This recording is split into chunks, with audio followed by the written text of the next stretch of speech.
प्रगति यात्रा पर आए थे, इतना ना फोर्स लगाए थे या 2 मिनट रुके एकमा में और चलते रहे। फोर्स किसी को उनके पास जाने देती जनता को, तब न जनता अपनी समस्या का बांस बल्ले से घेरा गया था और आप कह रहे हैं कि आपके मुख्यमंत्री का आगमन हुआ है।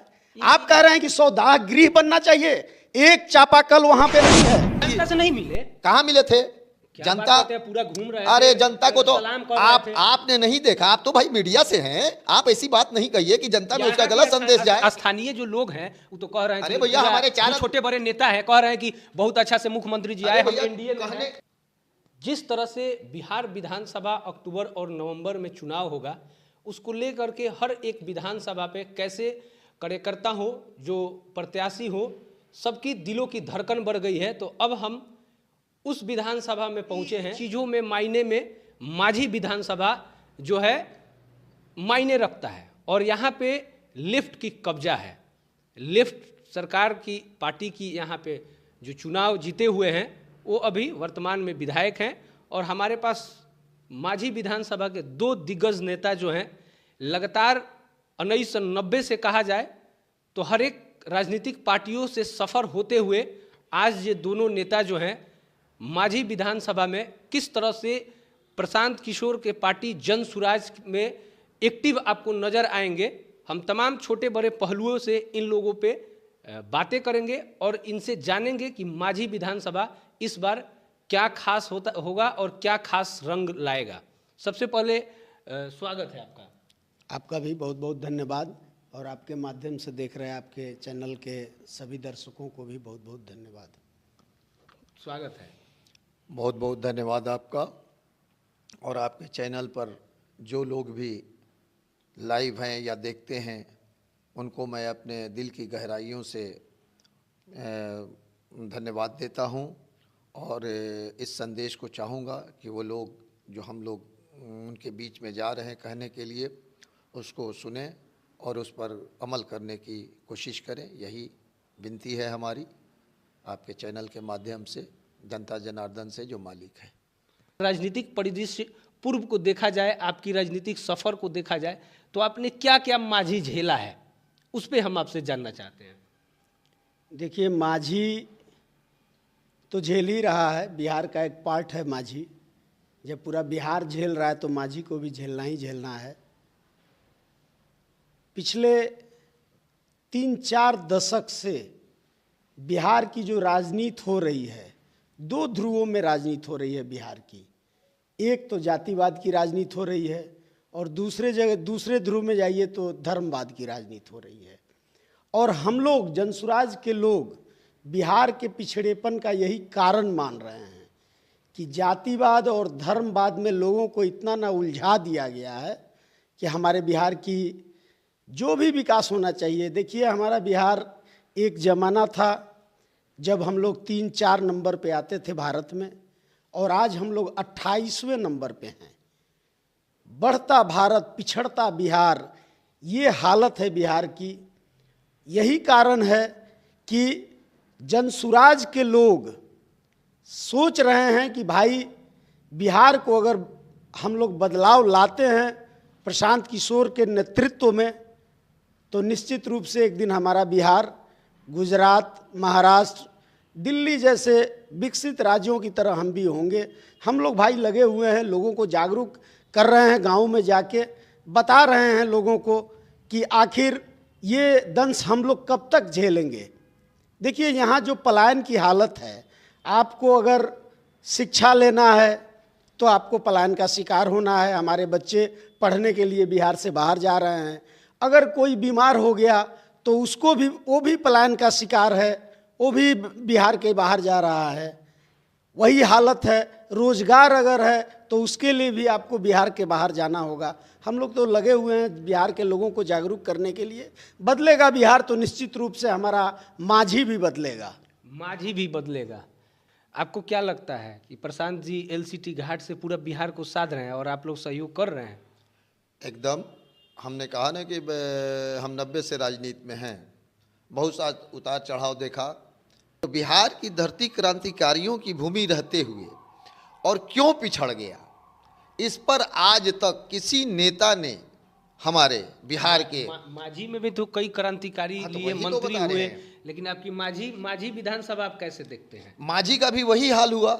यहाँ पर देखिए स्वतंत्रता सेनानी जब थे गिरीश बाबा थे, उसके बाद से राम बहादुर सिंह जी हुए, ये लोग दिग्गज नेताओं में रहे।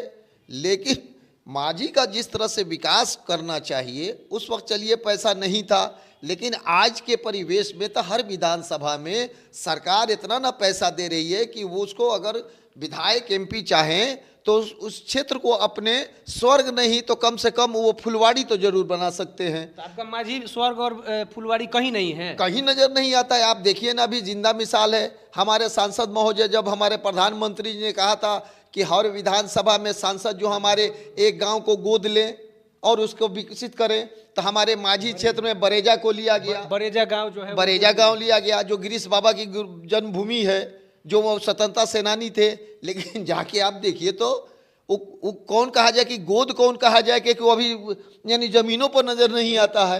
नहीं बना है। नरक का हाल है बरेजा का, नरक का हाल है। नरक का हाल है। आप जाइए बरेजा आप में, कैमरा पे बोल रहे हैं, एकदम बोल रहे हैं। और जो इसमें कहीं, सांसद जी का बात हो रहा है ना, वो फिर जीते हैं। अरे भाई साहब एकदम, मैं क्या बोलूंगा, जाके बरेजा के लोगों से बात करिए। चलना मुश्किल है बरेजा गांव में, ऐसी हालत है। जब सांसद साहब ने उसको गोद लिया तो आज निश्चित रूप से सही बोल रहे हैं जनाब खुर्शीद नैयर जी, वो एकदम स्वर्ग का रूप लिया होता। लेकिन बरेजा में कुछ नहीं है। आज जाके बरेजा में देखिए, किसी भी समाज के विकास के लिए सबसे जरूरी होता है वहाँ के शिक्षा का विकास कर दीजिए। आप जाके बरेजा के स्कूल का भ्रमण करिए और देखिए कि वहाँ खिचड़ी बट रहा है, वो भी सही ढंग से और सही मूल्यांकन से बना हुआ खिचड़ी नहीं है। प्रशांत जी आएंगे तो सब ठीक कर देंगे सिस्टम को, आपको लगता है? 100% हम लोग तो संकल्प लेके आए हैं कि हम व्यवस्था बदलेंगे। तो हम लोगों के तो मतलब प्राथमिकता में है कि पहले साल में हम शिक्षा और स्वास्थ्य के व्यवस्था को बदलेंगे। हम किसान के व्यवस्था को, जो किसान आज खाने वाला खेती कर रहे हैं उनको कमाने वाला खेती निश्चित रूप से कराएंगे। यही संकल्प लेके आए हैं। आपने कहा कि किसान को ये कह रहे हैं मुनन जी की कि किसान को हम ये करेंगे। आपके यहाँ एक जमुना जी बहती हैं, इधर बगल से जाती हैं। इधर जितने किसान भाई लोग हैं उनके लिए पंप वहाँ से पानी का व्यवस्था किया गया है। एक भी नहर निकाला गया है जो कि आपके ताजपुर के क्षेत्र में वो सिंचाई का व्यवस्था है। देखिए, आप तो ऐसा बात बोल दिए ना, दुखती हुई नस पे आपने उंगली रख दिया। ये नहर के माध्यम से बिहार के धन को लूटने का काम किया है ये सरकार वाले लोग। आप जाके नहर का सर्वे करिए। आप चौथा स्तंभ कहे जाते हैं देश के, आप नहर का जाके सर्वे करिए। आप देखिए नहर से किसी किसान को फायदा नहीं है। हुआ क्या है, नहर बनाने के समय में फायदा, उससे कमीशन लिया गया, नहर के रिपेयरिंग के नाम पे लिया गया। आज पूरा नहर हमारा ढलाई हो गया, लेकिन किसान को तो उससे कहीं भी फ्री में पानी नहीं मिला है। ताजपुर होते हुए अगर बात कर लें, एकमा विधानसभा, माझी विधानसभा कि ये तमाम जो गांव है वहाँ पे लोग जो है वहाँ पे जाते हैं और सौदा वहाँ चलता है। आज तक किसी ने सोचा कि वहाँ पे एक सौदागिरी बनना चाहिए? आपको अभी कहा हमारे माझी के हमारे नेता जो हैं मुन्ना भवानी जी ने, आप जाके देखिए ताजपुर में करोड़ों रुपया का वो बैठा पंप, आज तक पानी के कोई व्यवस्था नहीं। अच्छा, दूसरा चीज़ आप खुद सोचिए ना, आपने नहर बनाया किसके लिए? किसानों के लिए, कि उनको सही से हम पानी दे सके, समय से उनको पानी देके। उसको आपने ढलाई करा दिया।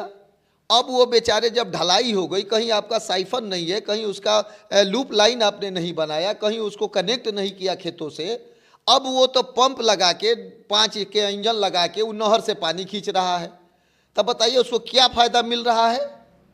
जब वो अपना डीजल जलेबे करेगा, मशीन अपना उस नहर में डलबे करेगा, तो उसको क्या फ़ायदा हुआ नहर से? उसकी ज़मीन को आपने बर्बाद कर दिया। और नहर में पानी कब आएगा? जब फसल का समय ख़त्म होने लगेगा तो आप नहर में पानी छोड़िएगा।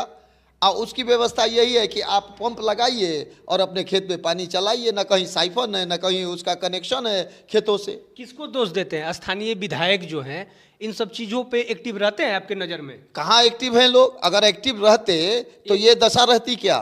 खाली आप उसको देखिए, बना आप बिल पास करा दीजिए, सरकार के यहाँ दे दीजिए, लेकिन आपको धरातल पर आके उस चीज़ को देखना होगा कि जिसके लिए हम बना रहे हैं, जिस किसान के फायदे के लिए हम बना रहे हैं, उस किसान को हमारे फायदा हो रहा है कि नहीं हो रहा है। अगर वो स्कीम से, वो नीति से, इस योजना से अगर हमारे किसान को या किसी भी हमारे क्षेत्र के वासी को अगर उससे कोई लाभ नहीं है, तो वो तो पैसे की बर्बादी कहा जाएगा, वो तो पैसे की बर्बादी हो रही है। माझी दूसरी चीज एक और सुन लीजिए, अभी उन्होंने कहा, आपने कहा था, आपने कहा था कि हम सुन रहे हैं। आप देखिए बनियापुर तक के लोग ताजपुर फुलवड़िया में आते हैं सौदा करने के लिए। आप जाके देखिए, रोड सकरी है, उसको चौड़ीकरण होना चाहिए। रोज 4-5 लाशें वहां जाती हैं, वहां एक दाह गिरी होना चाहिए था। कई बार हम लोगों ने मांग भी किया वहां कि भैया एक दाह गिरी यहाँ बनना चाहिए। अभी तो नीतीश जी प्रगति यात्रा पे आए थे, प्रगति यात्रा पर आए थे, इतना ना फोर्स लगाए थे, या 2 मिनट रुके एकमा में और चलते रहे। फोर्स किसी को उनके पास जाने देती जनता को, तब न जनता अपनी समस्या कहती। आप मुख्यमंत्री बन गए तो आपको चाहिए, काहे के लिए जनता से नहीं मिले, कहाँ मिले थे? जनता पूरा घूम रहे अरे थे, जनता को तो सलाम कर रहे थे। आपने नहीं देखा, आप तो भाई मीडिया से हैं, आप ऐसी बात नहीं कहिए कि जनता में उसका गलत संदेश जाए। स्थानीय जो लोग हैं वो तो कह रहे हैं, अरे भैया हमारे 4 छोटे बड़े नेता हैं, कह रहे हैं कि बहुत अच्छा से मुख्यमंत्री जी आए, हम एनडीए में हैं, पूरा ये मुख्यमंत्री जी का प्रोटोकॉल होता कहने है। के लिए तो कुछ भी कह सकते हैं। हम उस पार्टी में जब हैं, हम अपने को नेता बनना चाह रहे हैं, तो नीतीश जी की हम चमचागिरी नहीं करेंगे तो हम नेता कैसे बनेंगे? ये बात सही है। मुन्ना भैया कुछ कहना हाँ। चाहते हैं, बताइएगा। हाँ तो पूछिए, नेता कैसे बनेंगे? मुख्यमंत्री हैं तो उनकी चमचागिरी करें। जाइए वहां देखिए, जनता कह रही थी, हमने खुद बाइट देखा। आप जिस पार्टी में चमचागिरी नहीं कर रहे हैं, क्यों? हम लोग नहीं करते हैं प्रशांत जी की चमचागिरी, नहीं करते हैं। नहीं, जो सामने होता है एकदम खुल्लम खुल्ला होता है कि जो आपका मिशन है उसी पर काम होना चाहिए पूरे बिहार में। आपका मिशन है कि पहले हम शिक्षा को दुरुस्त करेंगे, उसके बाद से स्वास्थ्य को दुरुस्त करेंगे, उसके बाद से हम रोजगार की व्यवस्था करेंगे। इसके अलावा तीसरे पर, चौथे पर आपको फोकस नहीं कर रहा है। पे फोकस नहीं करना है, कहना चाह रहे थे आप जो मुख्यमंत्री की बात कर रहे थे, मुख्यमंत्री का यहाँ आगमन हुआ था, पहले से कार्यक्रम तय हुआ। एसपी साहब, डीएम साहब, स्थानीय नेता, मंत्री जी भी, जो भी लोग, लगातार काफिला आया, जांच हुआ, चेक हुआ, और भव्य, और कहा जा रहा है कि काफी ज्यादा सफल हुआ। बहुत ज्यादा जनता का रुपया खर्च हुआ था। जनता का रुपया खर्च हुआ था। टैक्स का बात कर रहे हैं, जनता का रुपया खर्च हुआ था। और हमको नहीं लगा कि मुख्यमंत्री आए हैं, हमको लगा देखने से कि कोई बहुत बड़ा वीआईपी मूवमेंट हुआ था। क्योंकि पटना से लेकर, और जिस दिन वो एकमा आए थे, पटना से लेकर रसूलपुर तक रोड के दोनों तरफ सिर्फ पुलिस थी, और जनता को रोड पे चढ़ने से मना कर दिया गया था। जनता का लोकप्रिय नेता आए थे और जनता को मना कर दिया गया था कि आपको रोड पे नहीं चढ़ना है। बांस बल्ले से घेरा गया था, और आप कह रहे हैं कि आपके मुख्यमंत्री का आगमन हुआ है। आप कह रहे हैं कि सौदाह गृह बनना चाहिए, एक चापाकल वहां पे नहीं है, आप सौदाह गृह की बात करते हैं। ये हालत है हमारे बिहार की। आप कह रहे हैं कि नैयर भाई कह रहे थे कि नहर का ढलाई कर दिया गया। अरे यार, नहर का ढलाई क्या, आप एकमा के आधा किलोमीटर 500 मीटर उधर अगर चल जाइए, अगर नहर का पानी जाता हो तो फिर बात करिए। नहर का पानी नहीं जाता है उधर नहर में। ये सारा जो व्यवस्था है जनता के धन को लूटने का एक साधन बना है। किसान के जीवन को उन्नत करने का कोई व्यवस्था नहीं है। आप वही कह रहे हैं जो प्रशांत जी लगातार एलसीटी घाट से, मंच से यही कह रहे हैं, और कार्यकर्ता बैठक में, कि नीतीश कुमार जो है, उनके जो अधिकारी हैं, 5-10 जो लोग हैं, उन्हीं के द्वारा चलाया जा रहा है। उनका तो सिर्फ एक प्रोटोकॉल है, जाना है, फीता काटना है, गाड़ी में बैठना है, बाकी तो अधिकारी कर रहे हैं। वही आप कह रहे हैं काकी, वही। कोई भी पार्टी विचारधारा के आधार पे बनती है, निश्चित रूप से विचारधारा के आधार पे ही लोग उसको वोट करते हैं। तो यहाँ ये हालत है, 5 चलाएं 25 चलाएं, कोई बात नहीं, हम लोग इस बात को नहीं कहते, तेजस्वी जी इस बात को कहते हैं। 5 चलाएं 25 चलाएं, उससे मतलब नहीं है। मतलब ये है कि अगर जनता ने आपको मैंडेट दे दिया तो आप जनता के लिए काम करिए। आप जाके पता करिए, एकमा हॉस्पिटल में अभी जाके आप पता करिए, 12-14 डॉक्टर हैं, लेकिन क्या जनता का इलाज होता है? वो डॉक्टर सिर्फ रेफर करने का काम करते हैं। इतना 40,000 करोड़ का हमारा बजट है शिक्षा का। 40 रुपया का लाभ हो अगर किसी गरीब के बच्चे को, ये विद्यालय आपके प्राइमरी विद्यालय, मध्य विद्यालय, हाई स्कूल, कॉलेज, अगर गरीब के बच्चे को इंजीनियर, डॉक्टर और साइंटिस्ट बना रहे हो, तब हम कहेंगे कि जनता के रुपये का लाभ जनता को मिल रहा है। ये नहीं हो रहा है। जन सुराज आएगा तो इन्हीं सब चीज़ों पे ध्यान देगा और काम करेगा। अभी हम देख रहे हैं कि आपके हाथों में कलावा है, टीका आप लगाए हैं। बिल्कुल। इधर भाई भाई कह रहे हैं, हम सुन रहे हैं आप दोनों आदमी का, लेकिन एक तरफ आप देखते हैं ना कि उधर अब आरजेडी कह रही है कि अब एमवाई के साथ साथ अब हम बाप का भी ले लिए हैं। तो बाप, आप लोग इधर क्या मैसेज दे रहे हैं दोनों ही एक तरफ में? देखिए, जनसुराज नैयर भाई ऐसे बहुतेरे मुस्लिम मित्र हमारे हैं जो आज के नहीं हैं, 30 साल इनसे हमारी 30 साल की जान पहचान है और भाई की तरह हम लोग हैं। अब देखिए, आप जब एमवाई समीकरण की बात कर दिए तो देखिए, यहाँ 19 सीट पे राष्ट्रीय जनता दल ने लड़ाया था मुस्लिम लोगों को और सीट जीते ये लोग मात्र 8। अब बताइए कि 19 सीट पे तुम मुस्लिम को लड़ा रहे हो, 8 जिता रहे हो। प्रशांत किशोर कह रहे हैं हम 40 सीट लड़ाएंगे मुस्लिम को, और अगर दूसरे दल वाले कह देंगे कि हम मुस्लिम उम्मीदवार को खड़ा करें तो हम नहीं खड़ा करेंगे। ऐसा प्रशांत किशोर ने कहा है।